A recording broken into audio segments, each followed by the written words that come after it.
सात संगत जी, प्यार से कहना धन निरंकार जी। सात संगत जी, काम वासना।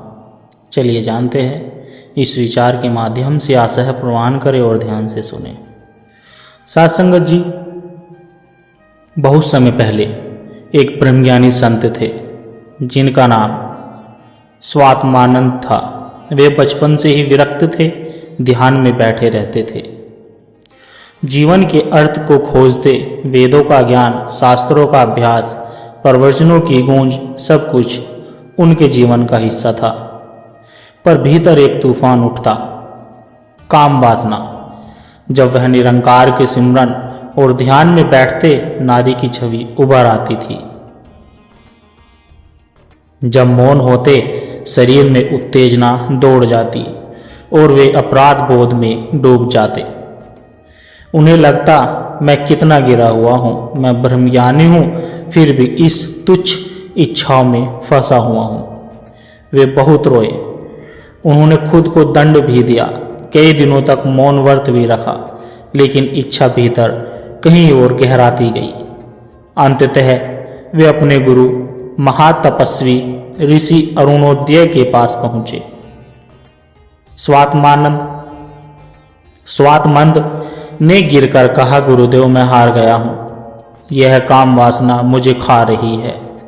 मैं कितना भी ध्यान करूं, वह मुझे हर बार नीचे खींच ले जाती है। क्या इसका कोई अंत नहीं है? गुरु बोले, काम कोई पाप नहीं है पुत्र, काम तो सृष्टि की जड़ है। संतो, ध्यान से सुनना। अगर काम ना होता तो तुम जन्म ही ना लेते। यह तो ब्रह्म की ऊर्जा है, बस एक निचले तल पर बह रही है। तुम उसे दबा नहीं सकते, और यही तुम्हारा पहला धोखा है कि तुम उसे नष्ट करना चाहते हो, जबकि उसे रूपांतरित करना चाहिए। काम जीवन का मूल ऊर्जा है। जब तुम काम वासना को समझे बिना उसे दबा देते हो, तब वह रोग बन जाती है। मन की गहराई में बैठकर तुम्हें खाने लगती है। लेकिन अगर तुम उसे पूर्ण स्वीकार कर लो ना, तो उसे पाप समझो ना। पुण्य केवल एक प्रकृति ऊर्जा की तरह देखो, तो वह अपना रूप बदलने लगती है। जब तुम प्रेम में बदलते हो, एक सुंदर झरने की तरह बहता है। काम एक सुंदर झरने की तरह बहता है। साथ संगत जी, जब तुम मौन में उतरते हो, काम ऊर्जा ध्यान की सीढ़ी बन जाती है। जब तुम नाचते हो, गाते हो, जीते हो पूरे होश के साथ, काम ऊर्जा क्रिएटिविटी बन जाती है। कविता, संगीत, ध्यान, प्रेम, यह सब उसी ऊर्जा की परिष्कृत अभिव्यक्ति है। काम को पाप ना मानो, शिष्य उसे समझो, देखो, होश से जियो, और जब तक तुम परम की ओर ले जाओगे। फिर शिष्य ने गुरु से कहा, आपसे जो मैंने सुना, उसने मेरे भीतर बहुत कुछ खोल दिया है। गुरुदेव, अब तक जिसे मैं पाप समझता था, उसे अब मैं ऊर्जा के रूप में देखने लगा हूँ। फिर भी मन के किसी कोने में एक संदेश बाकी है। क्या काम वासना गलत नहीं? गुरु मुस्कुराए, गलत ओर से ही यह मन की परिभाषा है। अस्तित्व के पास कोई नैतिकता नहीं है, वह केवल ऊर्जा से काम करता है। क्या तुम आग को पाप कहते हो, जबकि आग तुम्हारे घर को जला भी सकती है और तुम्हें भोजन भी दे सकती है? सवाल यह है, क्या तुम उसे समझते हो या फिर नहीं समझते हो? फिर गुरु ने आगे कहा कि संतो, काम वासना को 3 स्तरों पर समझो। पहला, शरीर का आकर्षण। संतों का यह मूल है। पुरुष स्त्री की ओर आकर्षित होता है, स्त्री पुरुष की ओर। यह प्रकृति की व्यवस्था है, इसमें दोष नहीं है। जब तक तुम जागरूक हो, लेकिन तुम इसके गुलाम हो जाते हो, तो यही ऊर्जा वासना बन जाती है। वासना मतलब वह जो बार बार तुम्हें अंधा कर दे। दूसरा, मन की कल्पनाएं। जब यह ऊर्जा तुम्हारे मन में प्रवेश करती है, तो तुम कल्पनाओं में खो जाते हो। सुंदर शरीर, स्पर्श, दृश्य, स्मृतियां, और तब तुम उस ऊर्जा को खो देते हो। जो तुम्हें ध्यान तक ले जा सकती थी। फिर 3 आत्मिक उत्कंठा, और जब यही काम ऊर्जा होश में आती है तो वह तुम्हें भीतर की यात्रा पर ले जाती है। तब तुम शरीर के मिलन से आत्मा के मिलन की ओर बढ़ते हो। यही ब्रह्मचार्य है, दमन नहीं, रूपांतरण। फिर गुरु ने एक कहानी सुनाई कि एक बार एक साधु था जो हर स्त्री को देखकर आंखें बंद कर लेता था। वह सोचता था कि यह माया है, बंधन है, मुझे मोक्ष से दूर ले जाती है, लेकिन उसका मन उसी में डूबा रहता। एक दिन उसे ज्ञानी मिला जिसने कहा कि तुम आंखें बंद क्यों कर लेते हो? कमल की प्रशंसा करनी है तो कीचड़ से डर कैसा? स्त्री कोई बंधन नहीं है, लेकिन तुम्हारा दिमाग, तुम्हारा दमन वही बंधन है। शिष्य फिर पूछता है कि गुरुदेव, तो क्या ब्रह्मचारी होना ही अंतिम अवस्था नहीं है? गुरु बोले, ब्रह्मचार्य कोई नियम नहीं है, वह एक अवस्था है। वह तब आती है जब तुम काम को समझ चुके हो, ना दबाते हो ना बहकते हो, बस उसे देखते हो, जागरूक रहते हो। तब शरीर की जरूरतें कम हो जाती है और ध्यान, मौन और प्रेम की ऊंची तरंगें उठती है। ब्रह्मचार्य का अर्थ है ब्रह्म में विचरण करने वाला चित्त।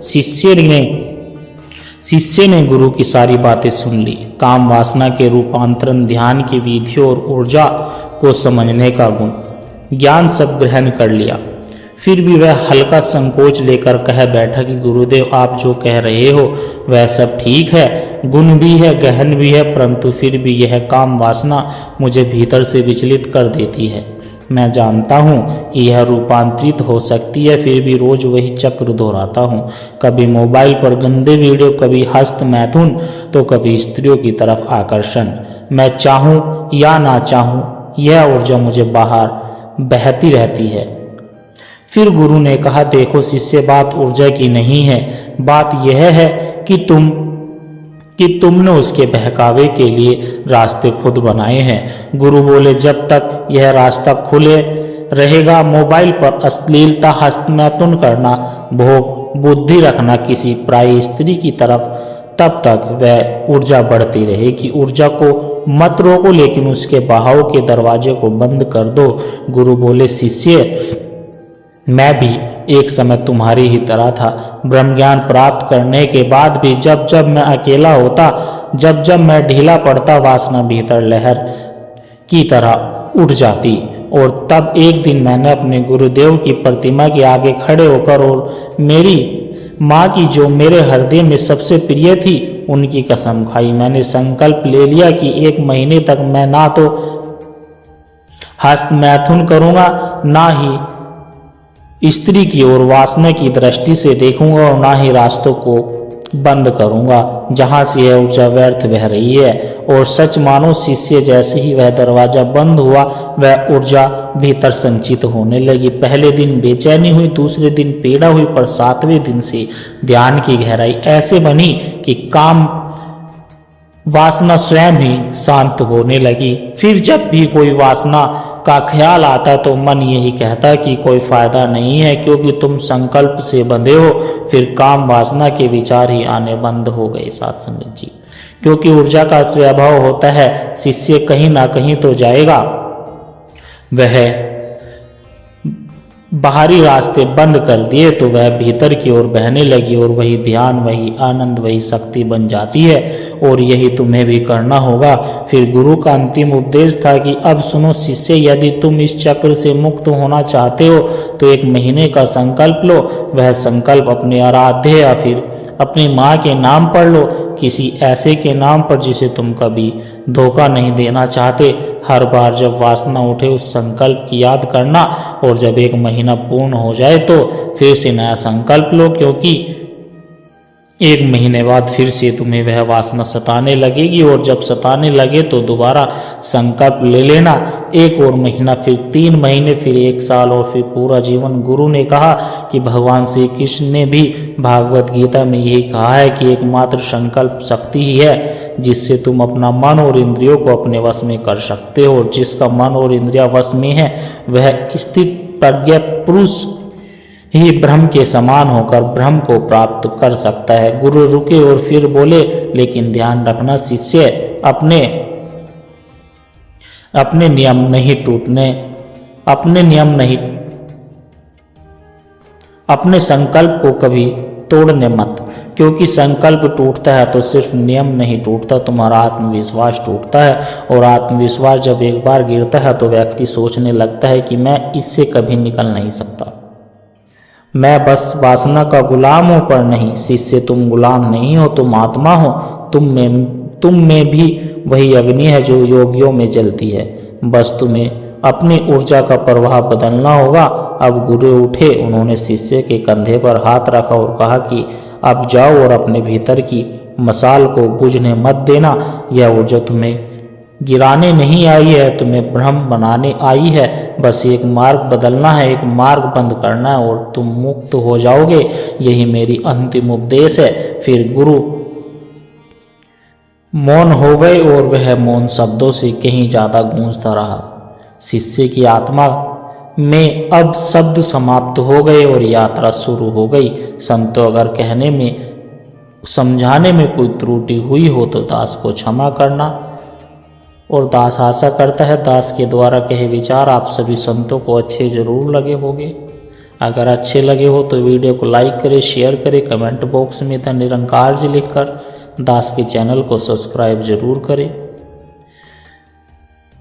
और दास आशा करता है आप जी के चरणों में एक छोटी सी अरदास हो रहा है, उसे भी प्रवान करें साथ संगत जी। अगर इन विचारों ने आपके दिल को छुआ है, अगर इन विचारों से आपको एक आत्मिक शांति का कण भी महसूस हुआ है, तो इस ज्ञान के प्रसाद को केवल अपने तक सीमित ना रखें, इस प्रेम के पैगाम को आगे औरों तक भी पहुंचाए, क्योंकि एक दिए से ही दूसरा दिया जलता है। और जब हम इस सत्य की आवाज़ को और रूहों तक पहुंचाने का माध्यम बनते हैं तो यह भी निरंकार की एक बहुत सुंदर सेवा ही होती है। और इस ज्ञान की धारा से सद्गुरु के इन विचारों से निरंतर जुड़े रहने के लिए आप हमारे इस सत्संग के डिजिटल परिवार का हिस्सा बन सकते हैं, ताकि जब भी कोई नया विचार साझा हो वह आप तक सहज ही पहुंच जाए और हमें एक दूसरे के विश्वास से बल मिलता रहे। सद्गुरु हम सब की यह छोटी छोटी सेवाएं स्वीकार करे और दास को यह भी आशीर्वाद दे कि दास हर रोज आप जी के चरणों में ऐसे ही सुंदर सुंदर प्रेरणादायक कहानी विचार लेकर आता रहे। साथ संगत जी, प्यार से कहना धन निरंकार जी।